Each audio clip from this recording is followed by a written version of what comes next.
Good evening. We're coming on the air with breaking news. Breaking news. Yeah, so by doing this, I'm telling the audience that there's a coherent story coming up. But this isn't it quite yet. Hi, everyone. So for those who can't read, I'm Rob Conklin. I'm graduating from the Vicom program at Madison College. So I thought for my last film as a Vicom student, what I'd do is to actually take a look back at a film that I'd already made. Filmed at the height of the COVID lockdowns, the entire process, from the writing to the rendering, fell squarely on me and forced me to lean into the lessons I've learned during my time at Madison College. Its strengths were my strengths, and its weaknesses were my weaknesses, which makes it a perfect case study on the lessons I've learned. So for this, I'll cover how I made it, why I made some of the artistic choices I did, and I might even spill the beans on some of the Easter eggs no one seems to have noticed. Okay, so a little bit of background. I watched Bob very carefully, and just from day one, I noticed that he wasn't rooting for me, but rather the best version of me. Like, for example, so when he sees a student pouring themselves into their education, he pours himself into that student so that they never run dry. You know, students who ask, in a day of YouTube and free resources, what's the point of paying to go to art school? My response would be to point out that the maximum value in class isn't found in the assignments, or even the lessons, or even the grade. The real value isn't found in advanced video production. It's found in Bob Wickham. It's the instructors who, they hear your voice, they listen to your goals, and they study you. They see your strengths, they see your weaknesses, and they guide you towards the best version of you. Before I came back to school, I had my fair share of bosses who really didn't give a crap about what version of me showed up. I'd give them 100%, and they'd shrug. So to see somebody who's even looking for that, well, it's invaluable. So how do you repay somebody who's rooting for the best of you? How do you give back to someone who's just pouring themselves into you? The best way I know is you can start by making sure that not a drop of what they're pouring into you hits the floor. So that's what I set out to do.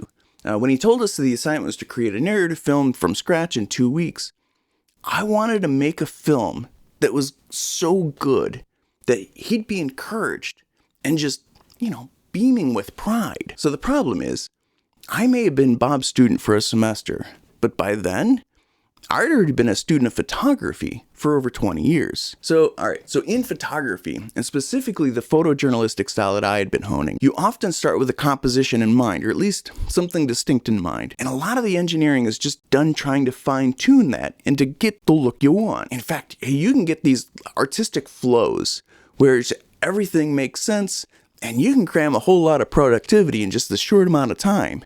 But with film, and other, what I would call, process arts or team arts, you start out with this vague direction you want to head, and through the design process, you turn that vague direction into more and more specific elements. Now, Madison College teaches us the design process from day one, so really, I should have known better. But when you've been wiring yourself in a specific way for years, it's hard to fight that. So early on, I thought, all right, so narrative, I should tell stories. And right away, I had just this clear idea of what I wanted, which was a shot of me looking into my medicine cabinet and just telling various stories about the medications. I had a bunch of those. But what I also had was Jim for a Teacher in English 1. So he teaches his classes to introduce a problem at the beginning and to solve it at the end. That's what all good stories do. But I didn't have that. My photography background told me it's okay, just sit down, think about it, and I figured, hey, it'll come to me. I just gotta wait for the flow to hit. Well, while I was waiting for the flow to hit, I was interrupted by an email from Bob to the class. Good Monday morning. Hope your weekend was productive. Looking forward to seeing your films on Wednesday. Problem is, I hadn't even started. So I gotta shoot a narrative film that'll make Bob proud from scratch in less than 48 hours. And the flow isn't coming to me. So at this point, I just decide, I gotta dump the flow.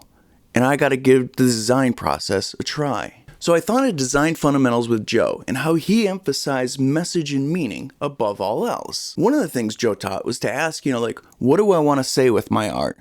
And to look at, how can I weave that message into the very fabric of the piece? So in his class one day, I go up to him and I just say, hey, Joe, I got an idea.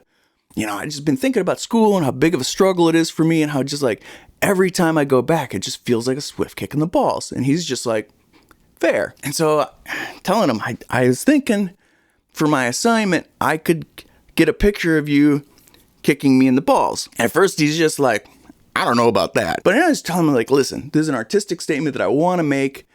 And he didn't actually have to kick me in the balls. I could just like hold his foot and do like a little hop while somebody takes a picture. And besides, it's not like anybody's going to see it. So here it is. Sorry, Joe. Love you, brother. That was a huge lesson for me.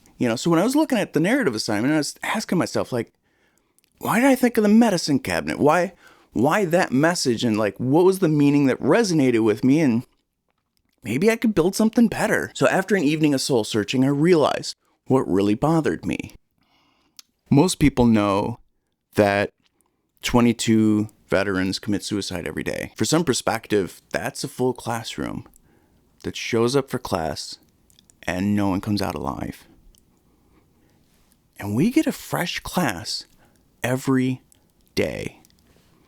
And lots of people lament veteran suicide, and rightfully so. But what I was struggling with is while people lament veteran suicide, not a lot of people lament veteran suffering.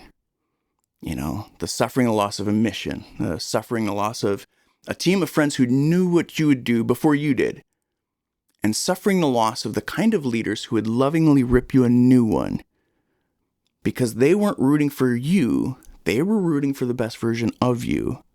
And that best version of you is losing in that moment. That's the kind of suffering it feels. It's that feeling when your soul aches. Now, I can't tell other veterans like why our souls ache. Certainly not in a 2-minute video. But I can tell them that they don't ache in isolation. I feel it. And if I can tell others that I feel it through film, then that'd be a success. So that's the concept. How do we do it in a way that doesn't suck? Well, I was stuck there. So that's when I thought about the things I'd learned in Gretchen's class, concept development. In that class, she gives you the tools you need to develop your ideas into a workable product. We learned about mood boards and how you can use them to give you a visual representation of what you're going for. I actually learned early on that if I'm trying to get my headspace right, then an audio mood board works best. So I created a playlist of songs to just get me into the right mindset. And Gretchen also taught us about looking at things differently and being open-minded to other possibilities. And that's when I realized I hadn't been able to move forward because I was so hung up on sharing random stories about my medicine cabinet that I couldn't admit that that was a bad idea, sink in the rest of the video. So I dumped the idea. I decided, if I'm going to help anyone, I can't nickel and dime them with just these putsy stories. I needed to tell them my story, and in a way I was good at. Well, I'm good at photography, and I'm good at telling stories. So I just kind of figured, listen, it's getting late.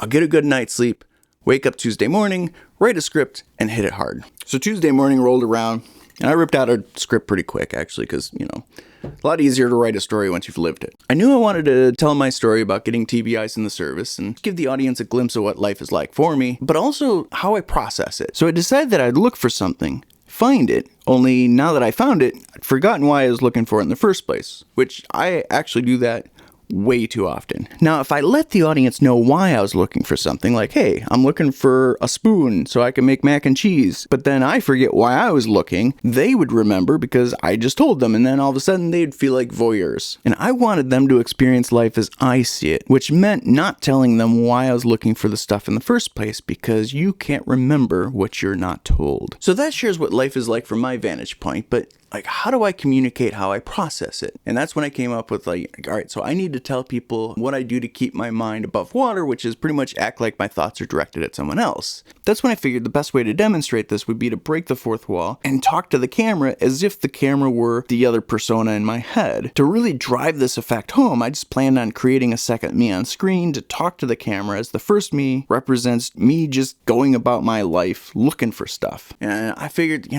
how hard can that be?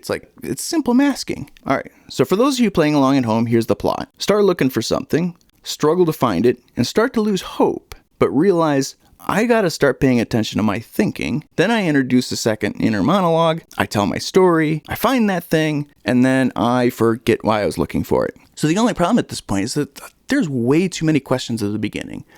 Anyone outside of my class is coming in with questions like, who is this guy? And why do we care? A ton of questions equals a ton of problems. I needed one problem at the beginning and one solution at the end. Well, if my message to other vets is that you don't struggle in isolation, then my problem is there are those of us who feel like we struggle in isolation. And so as I thought about examples in my own life where I felt isolated, I realized that one of those times I never quite made peace with was when Trump seemed to downplay TBIs. In fact, a friend of mine made a Facebook post about it, and at the time I ended up sharing a photo of the medications I took to counteract the effects of the TBI. And those are just my morning drugs. So I decided I'd open up with stories about the attacks, lead that into Trump's press conference, which establishes the context for everything else, and then launch into me looking for something, can't find it, and so on. So looking at the skeleton of the story, I realized I had a distinct setup, a confrontation, and then a resolution. And that's a 3-act structure. Act 1 is Trump, Act 2A would be the search, Act 2B just starts this conversation, and Act 3 spells it all out. So if you just follow that with about an hour's worth of keyboard abuse, you have my writing process. So at this point, we have a concrete script. So the question becomes, how do you film it? There are a couple of things I knew I wanted to film just based on the script. I knew I needed to open drawers and cabinets, so I filmed those first. The dishwasher would be a decent pivot into the personal story, so I got that too. I also knew that I wanted my first frame and my last frame to show this distinct growth for the character. So for my first frame, I hooked up my phone to act as a wireless monitor for my camera and hid my phone behind the pan. So I just made the shot at awkwardly wide 16mm and just torqued my body so that it looks like I'm trying to just stuff myself into the frame. Contrast this with the last shot that was shot at 70mm, and it's just a more natural and comfortable framing. That's actually the other thing that helped me develop a look. No matter how long a film is, I think of it in a 150 frame segment. How I came across that is the average attention span is 6 to 7 seconds,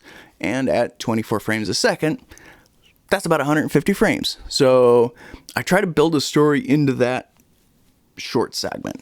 So in these early shots where you have this guy looking, I needed to communicate things weren't going so well. So I made the shots go for 16mm to the 55 to 70. You see things up close when you don't know what you're getting yourself into, but the more you see, the less you want to look at someone who's struggling that bad. So I made the shots go from the 16 to 55 to 70. The last shot of that series just starts to push this telephoto range and just gives you a very voyeuristic look, and it gives the audience just a bit of distance and a needed sense of relief. Going from a lower angle to eye level to slightly higher level just visually gives this subtle sense of diminished power.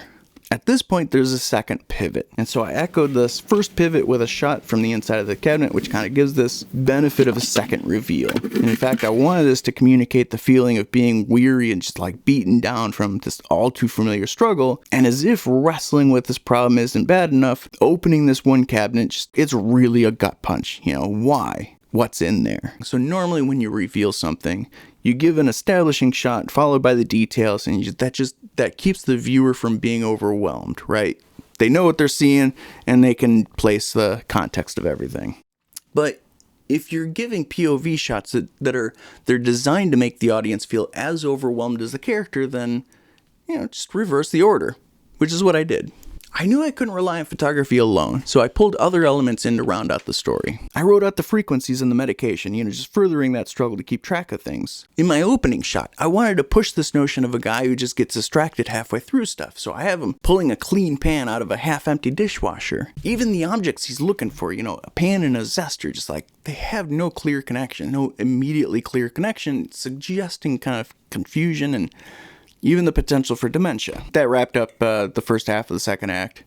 But then we come to the split screen portion. So let me highlight some of the challenges these next 5 shots presented. So first, the camera can't move between the two personas, because any movement whatsoever will mean the shots don't line up, and the split screen will it'll fall flat. So I had to shoot each persona back to back, since eyeballing, camera placement, height, angle, all that, it just wasn't good enough. I also had to figure out a way to create a visual contrast between the two. In this case, what I decided to do is to change clothes between the two, and I even shaved to help those who are colorblind. Now, since I didn't have time to let my beard grow back between shots, I'd plan this very carefully. I'd shoot the shot with my bearded persona and then my shaved persona, and then I'd move to the camera, shoot the next shot. But how do I include my bearded persona once I've already shaved? And on top of that, I had to worry about the 180-degree rule, which, if you don't know, that's the rule that says if you're recording 2 individuals having a conversation, you basically draw a line between the 2 characters, and you plant your camera on one side of that line, and you don't cross it. Which kind of makes sense, because like, if you think of a camera as just a third person within this conversation, how often do you have a conversation with 2 other people and circle around to the other side of them without like something motivating you to go there? It's like,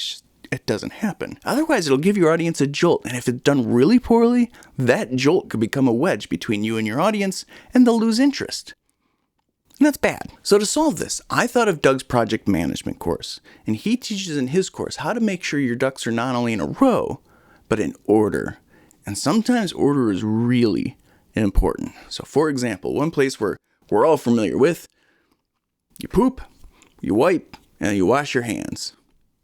Play with that order for a bit in order to see really how important the order of operation really is. So there was a moment in my kitchen, right before filming this portion of things, that I thought about what Doug taught me. And I knew that what I was doing, I was so pressed on time that I couldn't afford to not take a moment and think this through. For the record, the poop illustration is not how Doug taught that particular lesson.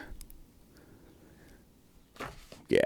So when it came up to setting up an order of shots, a lot of it wasn't hard. I knew I could talk to the camera while the other guy ducked off. I could split up shots so that, one's looking while the other's talking. The nice thing about this is it doesn't matter like where you stick that in. So if you need to edit the audio, you can hide those edits with a cut to the guy searching. My problem was I knew I needed for the audience to hear the voice before revealing the second character, just to better communicate this notion of an inner voice. The fact that they don't look at each other as if, the other person doesn't even exist really helps that. But the only way to do this is to hide the second person behind the cabinet. And given the next shot is on the other side of that line, that meant breaking that 180-degree rule.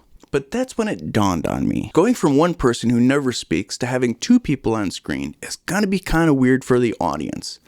What they need is a jolt to help reset them into accepting this into normalcy. So that's what I did. I went from a tight 35 to a really close 400, and from there to a 24 with uncorrected barrel distortion to just like really make that difference pop. And that puts the audience on notice, just in time for this guy to appear and make a joke about driving. Immediately after that, we get our jolt, and we're back to this familiar 35 mil. At this point, the guy on the right has dark clothes, dark hair against a white background. The guy on the left has his whole face visible against his dark shirt, dark background. And because your eyes are drawn from dark areas to light areas, and because your eyes are drawn towards faces rather than blank areas, no matter what you're looking at, your eyes are drawn towards the second guy, especially after you add a bit of motion. So in that little exchange, I was able to prepare the audience for a shock. I shocked the audience, used the jolt to convince them of this new normal, all in an effort to solve my 180-degree problem, which turned out to be not that much of a problem after all. After that, shot act 3 and production was done. I got back to my desk around 5 a.m., took all that footage, loaded it into Final Cut, which, I don't know, that probably took about another hour. And if it was getting late before,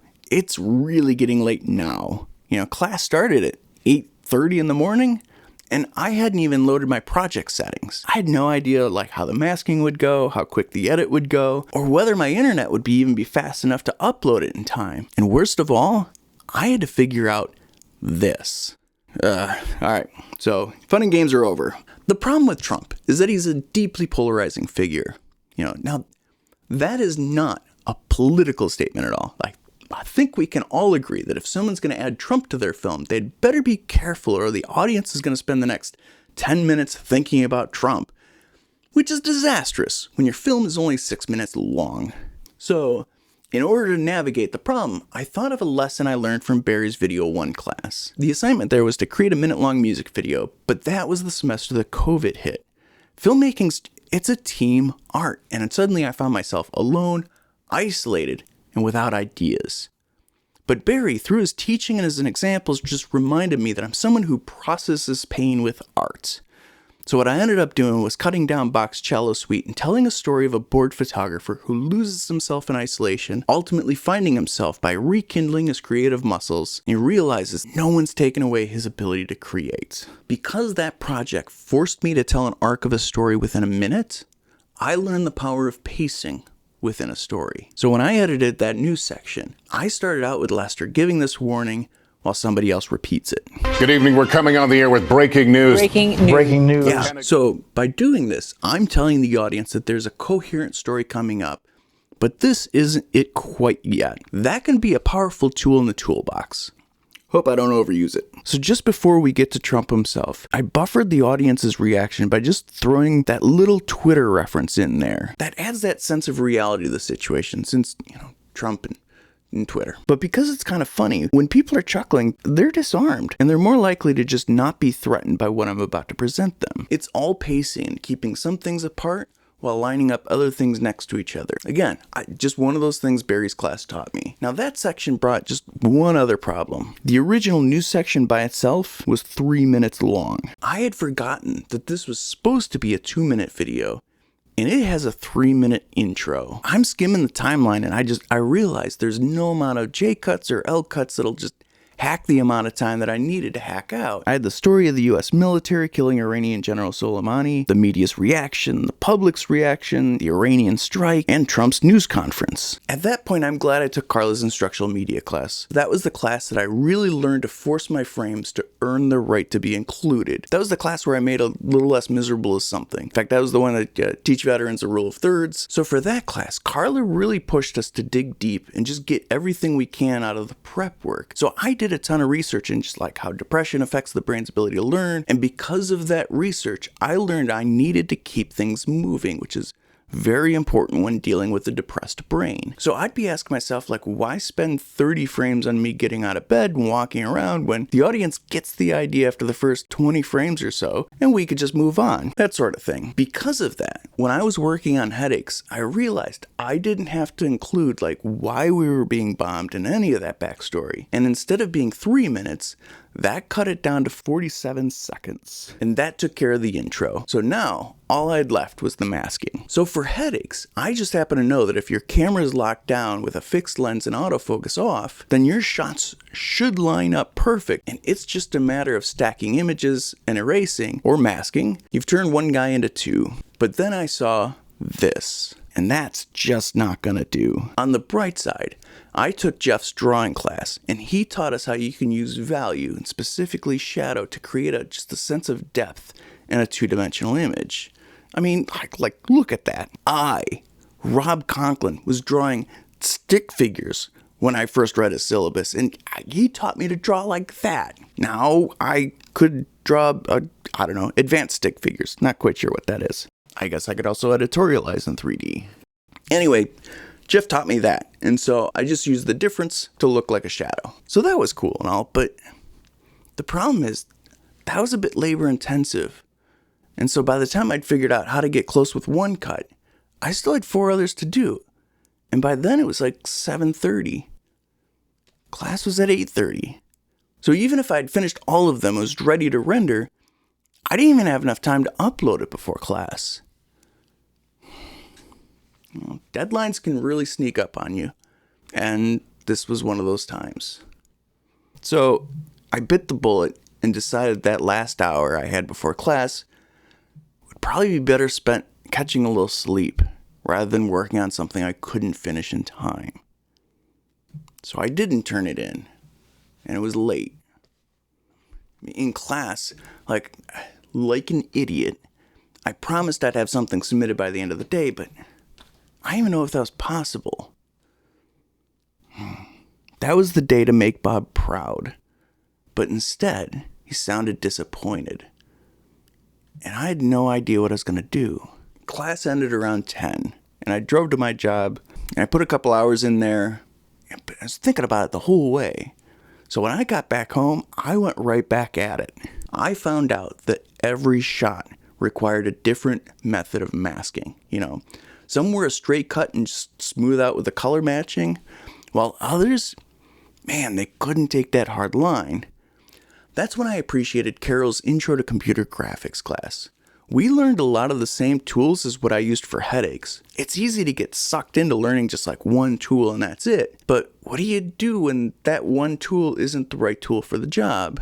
To her credit, she forced us to learn them all. So I did a crop for the first, a feather for the second, pen tool for the third, another crop for the fourth, and a graduated mask for the last one. It took several hours and just turned my mind to mush.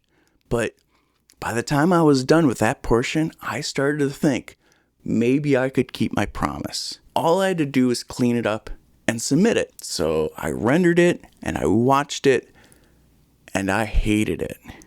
That first cut, yeah, I hated it. And I really struggled to figure out why. That's when I realized what I really needed was something to smooth over that second section. Because the first section is a montage of it, like a news cycle in less than a minute. And that third section just really slows down to the point where it's literally telling my story. The second section needed to bridge that gap better by slowing down the time a bit. In fact, I didn't expect to use the shots of my cat when I filmed them.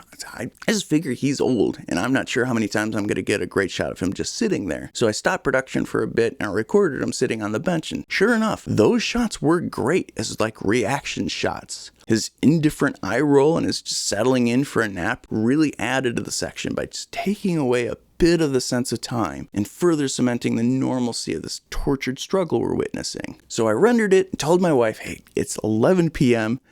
If I head into school and upload it using the school's Wi-Fi, I might get it submitted before midnight. And she's just like, you realize you've only had an hour of sleep since 7 a.m. yesterday, right? I'm like, yeah, but if I do it now, it'll be technically turned in the day it was due. She's like, well, let me drive. So I sat outside Portage campus with a laptop and turned it in that night, 32 minutes before midnight. And I emailed Bob with a link and an apology that it was late as the video was uploading. I tried to just like play it in my mind, picturing how he might react to it, but I'd massaged that project just in so many stinking ways that I had no idea whether it was good or not, he could be like, this is total rubbish, or he'd be like, this would get an A if it weren't late, or, whatever. I had no idea, but I was turning it in. Not only that, but I turned it in on Wednesday night. Thursday, that next day, was Thanksgiving. So not only do I not have any idea how he's going to react to this thing, but I got to figure out some way to keep myself from checking my inbox every 5 minutes between now and Monday or Tuesday or whenever you'd get back to me. That next morning, Thanksgiving morning, I wake up to an email from Bob that says, Rob, you've made my Thanksgiving.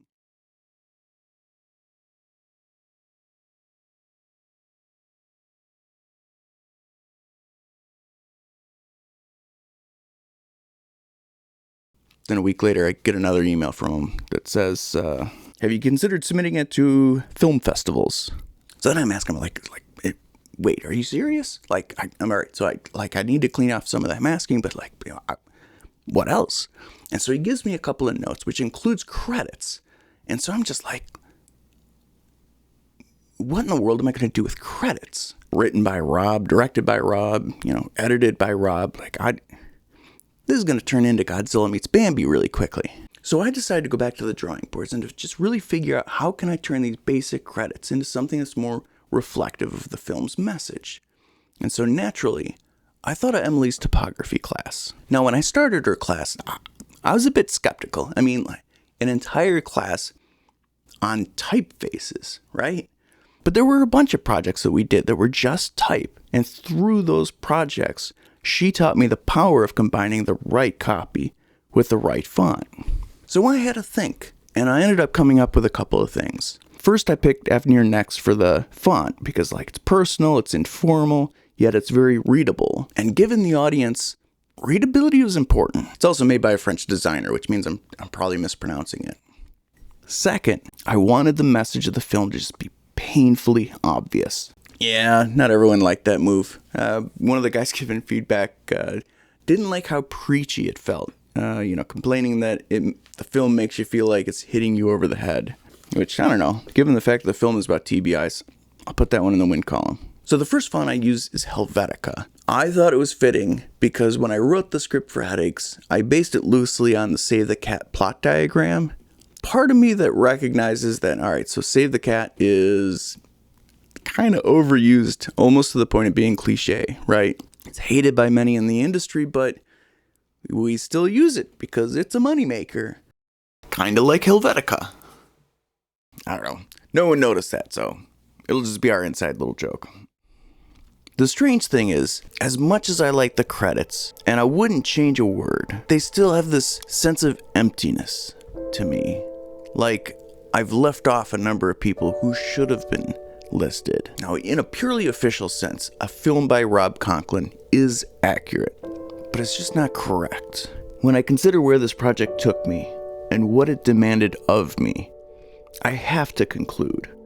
To say that one person could do this project is like saying you could make an entire movie with one frame. Now, don't get me wrong. As a photographer, I love making art in single frames because they can share a character, a situation, or even a feeling. And sometimes a single frame can give us all three. It's an art form that fits nicely in my heart. The problem is, it was also an art form that fit nicely inside my head. So when I started making films, I was really nervous because as filmmakers, we don't tell our stories through one frame that we can just think up in our head and polish with our eye. But rather, we tell our stories over the course of many frames. Sometimes the stories are still very simple, and I can just shoot them confidently knowing that time will bring value to the story. But most of the time, the stories they're just too complex to keep in my head. And I need a process to help me tell the best story I can. And that's why I'm grateful to the Vicom program for weaving the design process throughout the curriculum. Because it's the design process that allows me to take a broken, just mediocre idea and turn it into a story that I can share with others who can resonate with it. In fact, much of the design process is driving to that point. We start out with the vague nothing of a mediocre idea, so you start working it until there's a script. You get everything lined up as your project takes shape. Eventually, your focus narrows to the point where each and every frame matters. That's when you know you've gotten the most out of your work, when you've gotten to the point where every frame matters. So when I survey what I've learned at Madison College, and I just marvel at just the strange path I've taken, I view every assignment, every class, every instructor, and even every student as frames in this film that is my journey. And now I can graduate, confident in the value of my education, because looking back at my journey, I can see that every frame brought value, and every frame helped shape me into who I am now. And every frame mattered. Just before I was ready to declare it complete, I realized I was missing something. A lot of folks might see this and not have any idea what a battle lantern even looks like. Or even if they do, they might walk away thinking that the storyline is just made up. So I figured if I showed a photo of a battle lantern, then not only would that help make it click, but that would make the whole story just that much more real. That's when I remembered the photo that Nicole and Jim helped me come up with in Intro to Photography. And it turns out to be one of my favorite photos. So how that came about was I had already been thinking about how big of an impact the battle lantern had on my life and just how I could communicate that. So when Nicole said that we'd be shooting an object in a still life setting, I knew exactly what I wanted to do. So when I set up the shoot, both Nicole and Jim suggested I just experiment. I tried with the glass, without the glass. I tried different compositions, and I finally settled on this. Normally, you'd give your subject a little more looking room, but in this case, I wanted the shadow to emphasize the mark the battle lantern had on my life. So this image is deeply personal to me, and I hope that veterans who see it will realize that this isn't some fictional story, but an actual person with an actual story about an actual struggle, just like them. I guess we'll see, won't we? Regardless, wherever the road leads me from here, I hope that you'll see my work and be proud of me. And more importantly, I hope when you see my work, you'll be reminded of how deeply grateful I am for all of you.